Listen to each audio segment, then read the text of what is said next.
मेरे प्रियो, इस वीडियो में आपका स्वागत है। परमेश्वर के वचन की कहानी सुनने के लिए इसको लाइक, चैनल को सब्सक्राइब करें, बेल आइकन के बटन को दबाएं ताकि हमारी वीडियो सबसे पहले आप तक पहुंच सके। तो मेरे प्रियो, आइए फिर कहानी को सुनते हैं अब्राहम के बारे में।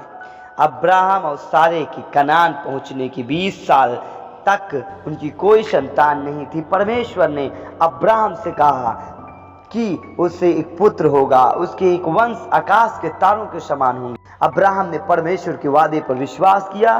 तो अब्राहम की पत्नी सारे ने उससे कहा, देख, परमेश्वर ने मेरी कोख बंद कर रखी है, इसलिए मैं तुझसे विनती करता हूँ, तू मेरी दासी हाजिरा के पास जा, उससे विवाह कर ले ताकि हमारे लिए वंश उत्पन्न हो, ताकि उसके द्वारा मेरी कोख भर सके। तो अब्राहम ने हाजिरा से विवाह किया। हाजिरा को अब्राहम के द्वारा एक पुत्र उत्पन्न हुआ।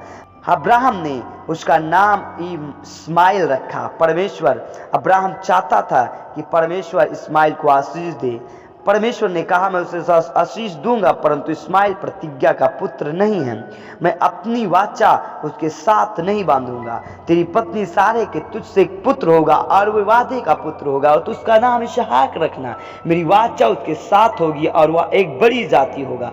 परमेश्वर ने कहा, अब तेरा नाम अब्राहम होगा, जिसका अर्थ है मूल पिता। परमेश्वर ने सारा का नाम बदलकर सारा रखा, जिसका अर्थ है मूल माता। सारा 90 वर्ष की हुई तो सारा ने अब्राहम के पुत्र को जन्म दिया। उसने उसका नाम इसहाक रखा, जैसा कि परमेश्वर ने कहा था। जब इसहाक जवान हुआ, परमेश्वर ने अब्राहम से कहा या उसकी परीक्षा ली, अपने एकलौते पुत्र इसहाक को होम बलि करके चढ़ा। फिर परमेश्वर ने अब्राहम से कहा कि ये काम को तुझे करना है। अब्राहम ने परमेश्वर की आज्ञा का पालन किया और अपने पुत्र का बलिदान देने के लिए तैयार हो गया। जब अब्राहम और इसहाक बलिदान की जगह और जा रहे थे, इसहाक ने पूछा, हे मेरे पिता, देख, आग लकड़ी तो है, पर होम बलि के लिए भीड़ कहाँ है? अब्राहम ने उत्तर दिया, हे मेरे पुत्र, परमेश्वर होम बलि की भेड़ का उपाय आप ही करेगा। तब अब्राहम ने वहां वेदी बनाकर लकड़ी को चुन चुन कर रखा और अपने पुत्र इसहाक को बांधकर वेदी पर लकड़ी के ऊपर रख दिया। जैसे वो अपने पुत्र को मारने ही पे था, परमेश्वर ने कहा, ठहर जा अब्राहम, उस लड़के पर हाथ मत चढ़ा और ना उसे कुछ कर, क्योंकि तूने मुझसे अपने एक पुत्र से भी ज्यादा प्रेम रखा है। इसलिए मैं जान गया कि तू परमेश्वर का भय मानता है। तब अब्राहम ने अपनी आंख उठाई और क्या देखा कि उसके पीछे एक मेढ़ा झाड़ी में फंसा हुआ पड़ा है।